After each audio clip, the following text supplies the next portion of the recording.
Hai, apa kabar semuanya? Semoga kabar Anda baik-baik saja. Terima kasih karena sudah memberikan support dan juga kesetiaan Anda untuk membangun channel Codot Film. Yuk kita lanjutkan alur ceritanya, sambil siapin kopi dan cemilan, setting suara volume full. Gasken. Hao Tian yang kejam memasuki alam roh, memicu kegemparan besar. Banyak orang bergegas pada saat ini, mereka semua menuju gerbang emas besar. Di antara mereka, beberapa dikelilingi oleh api ilahi yang membakar dengan ganas. Ini jelas bukan dewa biasa. Selain itu, ada juga makhluk tertinggi muda sejati. Ketika mereka menerima informasi tentang keberhasilan Hao Tian yang kejam, mereka semua bergegas untuk melihat dan mencoba menekannya. Sayangnya, semua orang masih terlambat. Shi Hao sudah pergi. Mari kita menyembelih jalan kita dan melihatnya. Beberapa orang menyarankan. Sebuah teratai hijau menutupi langit, membawa seorang gadis ke altar tembaga Sparrow. Tindakan pertamanya segera membuat semua orang berteriak kaget. Itu tidak terduga King Xian. Dia ingin membalas dendam untuk kakaknya dan langsung menginjak jalan yang menuju ke alam bawah. Penerbangan tidak diizinkan di jalan ini, jadi dia hanya bisa berjalan ke bawah. Kemudian, makhluk yang memiliki api ilahi mereka juga turun. Mereka berubah menjadi cahaya ilahi dan bergegas menyusuri jalan itu. Kemudian, semua orang berteriak kaget lagi. Shen Gu dari Spirit Race datang, yang memiliki tombak beku darah yang bisa menembus apa saja. Di altar tembaga Sparrow, sosok emas menghilang dengan sekejap dan bergegas ke bawah. Tubuh asli Tengyi datang. Astaga, benar-benar ada dendam yang sudah terbentuk. Dia benar-benar akan bertarung melawan keberadaan setan yang hebat itu. Hari itu, alam roh sangat terguncang. Provinsi Dewi gempar. Beberapa individu yang kuat dan tokoh-tokoh besar muncul. Mereka bergegas menuju altar tembaga Sparrow dan kemudian mengikuti jalan kuno itu ke alam bawah. Lengan panjang Shi Hao berkibar-kibar saat dia turun dari jalan yang panjang. Dia bergerak lebih cepat daripada saat dia naik. Sementara itu, orang-orang di puncak gunung besar di sisi lain telah lama menghilang. Semua orang terkejut setelah melihat pertempuran hebat hari ini. Sebenarnya ada medan perang di langit, dan jenis pertempuran ini benar-benar terjadi. Itu benar-benar perjalanan yang berharga. Banyak orang sudah berspekulasi bahwa itu adalah alam yang lebih tinggi. Shi Hao mengikuti jalan yang panjang dan akhirnya kembali. Dia berjalan ke gerbang perunggu dan tiba di alam besar tempat dia berada. Cepat, tutup! Burung kakek menunjuk. Gerbang besar pegunungan ditutup dengan suara gemuruh. Kekacauan primal menyelimuti udara, menenggelamkan tempat ini. Shi Hao tercengang. Dia berbalik dan melihat ke belakang. Ada orang yang mengikutimu, dan mereka pasti yang besar. Jika mereka memasuki Fort God Realm, hasilnya akan menjadi bencana besar. Kata penatua koin. Kita bisa mempertimbangkan untuk membuka medan perang jebakan. Kata kakek burung. Lupakan saja, alam bawah itu lemah dan tidak bisa membela diri terhadap orang-orang itu. Penatua koin menggelengkan kepalanya. Shi Hao mengungkapkan tatapan aneh. Mungkinkah hal-hal yang menyumbat ingatan mereka akhirnya menghilang?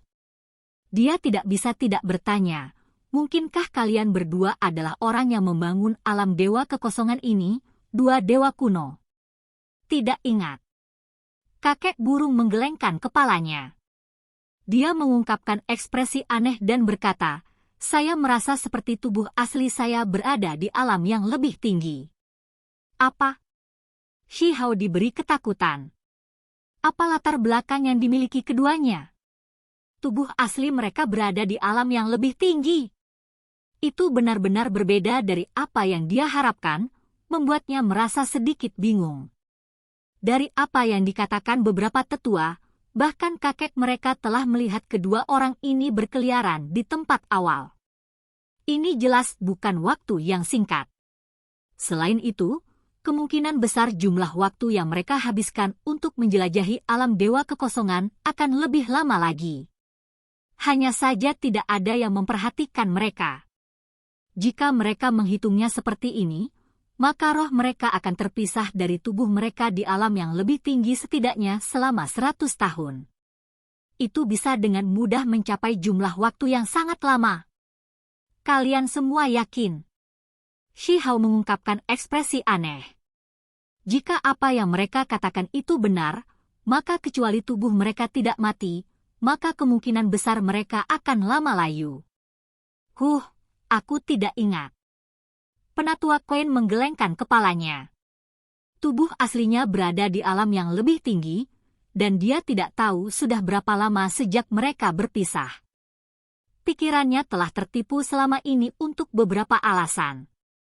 Bagaimana dengan buku perungguku yang berharga? Shi Hao bertanya. Baru sekarang dia mengajukan pertanyaan yang paling penting. Kali ini, tidak ada tablet batu yang muncul. Namun, langit dipenuhi dengan bintik-bintik cahaya, dan banyak orang menyaksikan dengan ekspresi tercengang.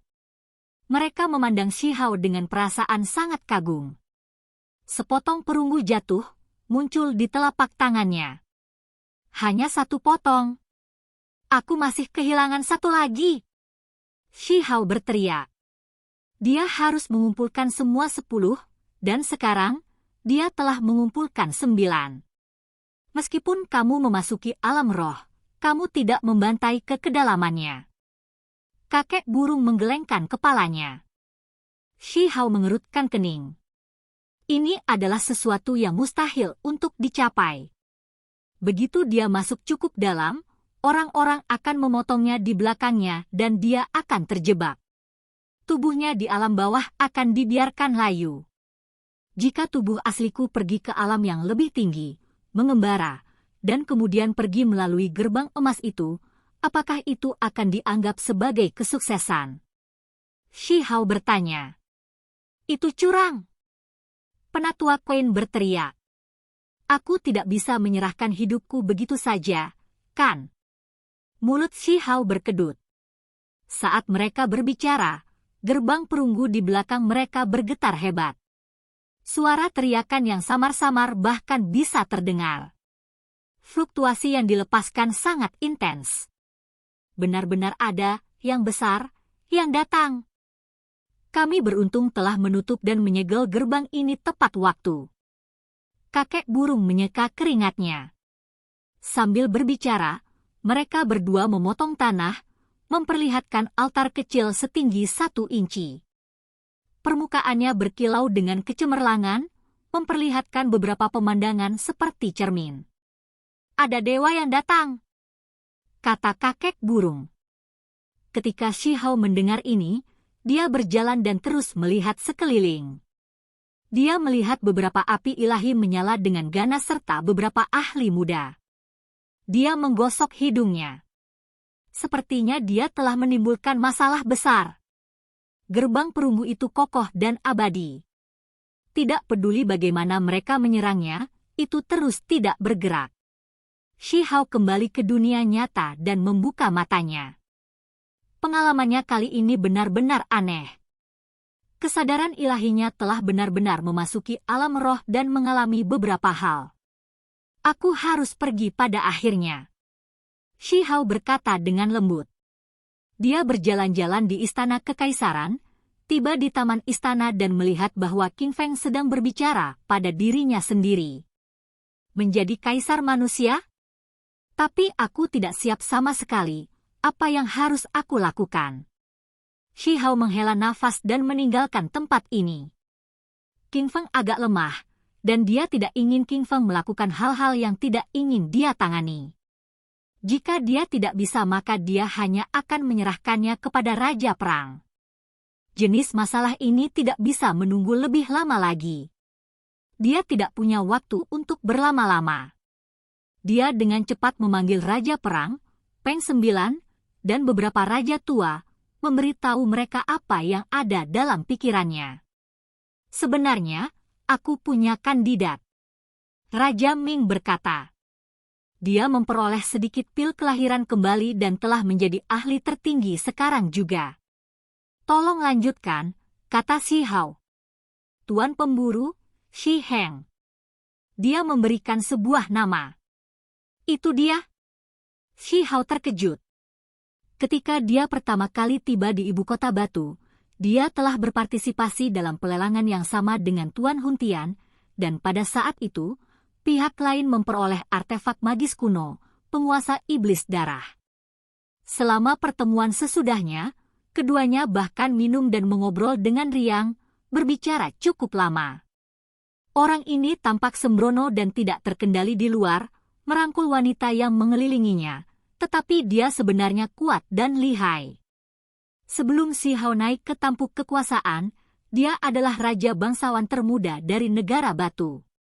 Bakat alaminya sangat menakjubkan. Raja Perang menambahkan, dia benar-benar sangat luar biasa, seorang jenius. Kami sudah tua, tapi dia masih muda dan di masa jayanya. Dia adalah tuan dan raja yang sangat mulia di usia yang begitu muda, jadi dia pasti akan menjadi ahli tertinggi di masa depan. Saat itu, dia juga salah satu pewaris. Jika Anda tidak naik ke tampuk kekuasaan, kaisar sebelumnya akan sedikit menyukainya juga. Peng Sembilan berbicara. Shi Hao mengangguk. Saat itu, dia sudah tahu bahwa raja termuda klan batu memiliki kualifikasi untuk mendapatkan gelar kaisar. Aku akan meluangkan waktu untuk memikirkannya. Shi Hao mengangguk. Dia sudah berbicara seperti ini, artinya sangat mungkin. Namun, dia memberi perintah agar informasi ini tidak bocor. Selama beberapa hari berikutnya, Shi Hao menangani beberapa masalah, dan kemudian dia mulai mempelajari diagram 10.000 roh dengan cermat. Ini adalah alasan utama mengapa dia menunggu begitu lama sebelum pergi. Dia ingin maju lebih jauh dalam pemahamannya tentang misteri yang luas dan mendalam ini sebelum berangkat ke alam yang lebih tinggi. Saya terus-menerus menerobos selama tahun yang singkat ini, terus-menerus menembus batas. Jika saya mengambil pil kelahiran kembali kecil sekarang, bukankah menjadi ahli tertinggi akan terlalu cepat? Dia berkata pada dirinya sendiri. Kecepatan ini agak tidak normal. Saya masih harus mempelajari diagram 10.000 roh terlebih dahulu. Jika saya bisa menggunakan ini untuk menerobos secara alami, maka itu tidak masalah. Shi Hao berkata lembut pada dirinya sendiri. Setengah bulan kemudian, dia membuka matanya. Manfaatnya sangat melimpah. Diagram 10.000 roh ini menafsirkan misteri mendalam dari catatan yang sebenarnya, memungkinkan dia untuk mengalami pembukaan dunia baru. Apakah ada sesuatu yang terjadi baru-baru ini? Shi Hao bertanya pada Peng Sembilan. Tamu dari alam yang lebih tinggi telah berkunjung, kata Peng Nine. Lan Yu, Bei Gu, Hong Huang, Shui Yu, dan yang lainnya telah berkunjung, tetapi Shi Hao sayangnya terpencil dalam pelatihan, jadi mereka meninggalkan beberapa pesan. Mereka mengisyaratkan bahwa selama Shi Hao memasuki sekte mereka bisa membawanya ke alam yang lebih tinggi. Shi Hao menggelengkan kepalanya. Dia tidak bisa bepergian dengan mereka. Bagi orang normal, memasuki alam yang lebih tinggi sangatlah sulit, tetapi dia percaya bahwa dia bisa naik sendiri. Dia sudah tahu tentang beberapa jalan kuno. 2 hari kemudian, altar leluhur Istana Kekaisaran pindah. Altar leluhur di Istana Kekaisaran bergetar dan sebuah buku tulang muncul. Kecuali jika tidak terlalu mendesak, metode pengiriman pesan seperti ini tidak akan digunakan. Perbatasan barat dalam kekacauan besar. Peng Nine berkata dengan suara gemetar. Dia dengan cepat mengirim buku tulang ke tangan Shi Hao. Shi Hao menerimanya, dan setelah melihatnya, alisnya berdiri tegak. Lord Huntian bertugas menjaga perbatasan barat, dan ini adalah buku tulang mendesak yang dia kirimkan. Dia menulis dengan jelas bahwa Heaven Swallowing Sparrow telah muncul kembali, dan dia hampir menyalakan api ilahinya. itu akan melahap semua makhluk hidup. Bajingan itu benar-benar masih hidup dan muncul lagi. Shi Hao berkata pada dirinya sendiri.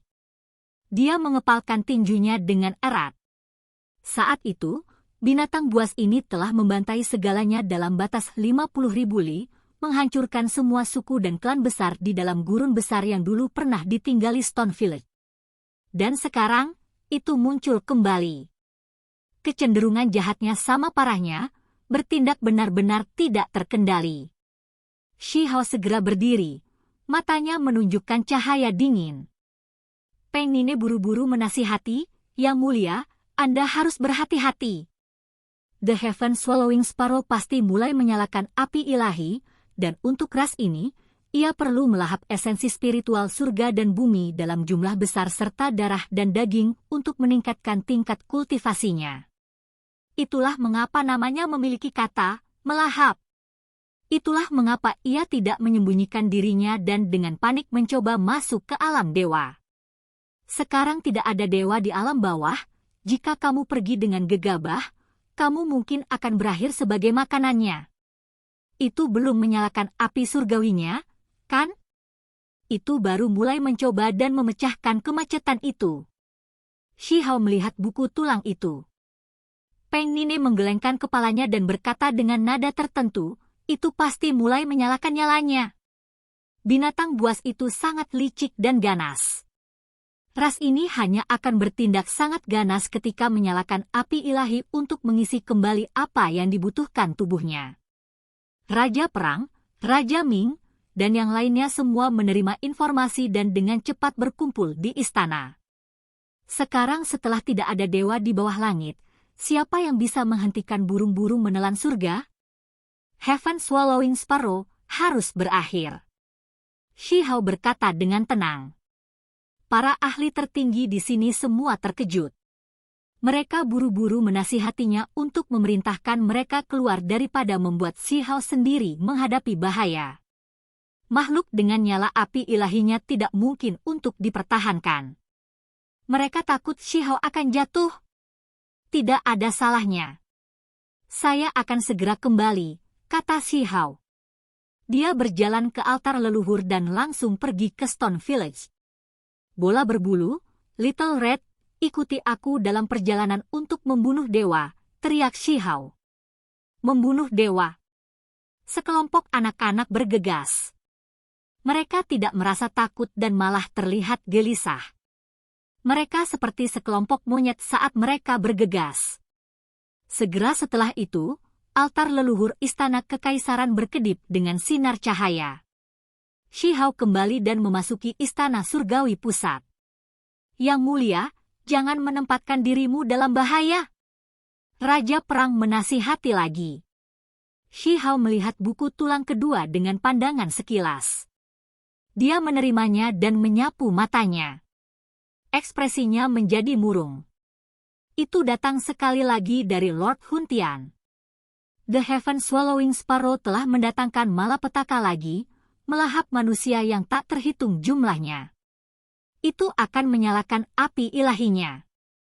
Itu pasti sudah menyalakan api surgawinya.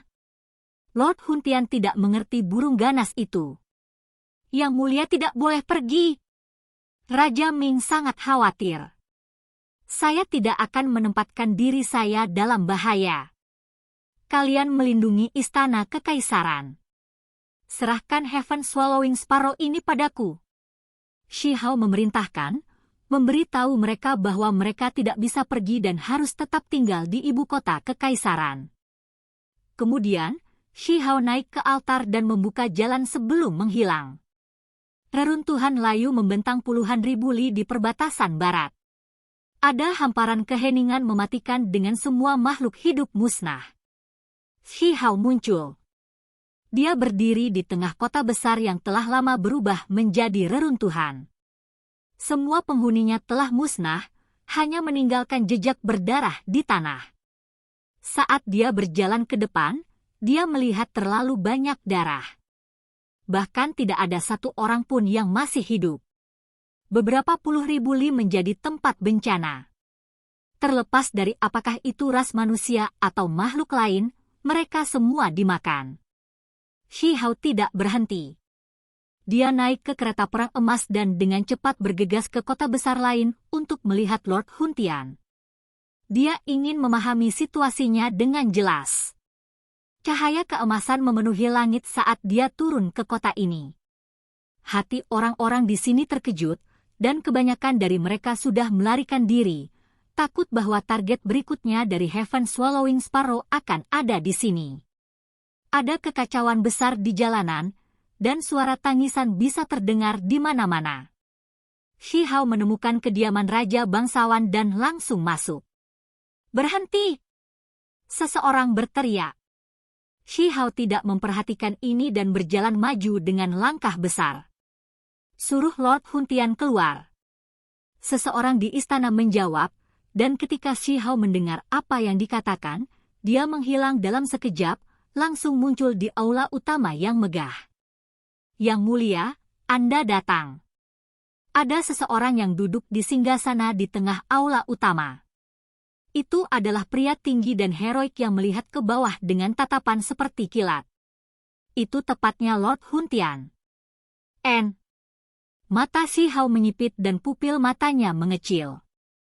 Lord Huntian duduk di singgasana sambil melihat ke bawah, wajahnya membawa sedikit kedinginan. "Tuan Huntian, apa yang kamu coba lakukan?" Shi Hao bertanya. "Tak terkekang." Di samping, seorang pelayan tua berteriak, langsung mencaci maki Shi Hao. Shi Hao tidak memperhatikannya dan malah menatap Lord Huntian. "Itu bukan burung-burung menelan surga, tapi kamu." "Yang mulia, Anda pasti lelah. Duduk dan istirahatlah sebentar." Lord Huntian berkata dengan tenang. Shi Hao tidak mengatakan apa-apa dan menatapnya. "Itu benar-benar bukan burung-burung menelan surga, dan sebaliknya dewa alam yang lebih tinggi yang ingin kamu mati." Lord Huntian berkata dengan acuh tak acuh. Giginya seputih salju dan sedikit mencolok. "Yang mulia, Anda harus pergi dengan tenang. Saya akan mengelola Stone Country dengan benar di tempat Anda." Shi Hao tidak mencaci maki dia dan malah tertawa terbahak-bahak. Namun, ada gelombang kemarahan yang muncul di dalam dirinya. "Apa yang kamu tertawakan?" Lord Huntian berkata dengan dingin. "Aku adalah kaisar manusia, orang yang menghancurkan semua musuh. Anda hanya tuan surgawi yang kacau dan tidak penting sama sekali. Bahkan jika dewa alam yang lebih tinggi datang, aku juga akan menekan dan membunuh mereka," kata Shi Hao. Suaranya bergema dan tajam seperti benturan pedang. Oke guys, jangan lupa like, comment, share, and subscribe di channel Codot Film. See you next video, peace out and bye-bye.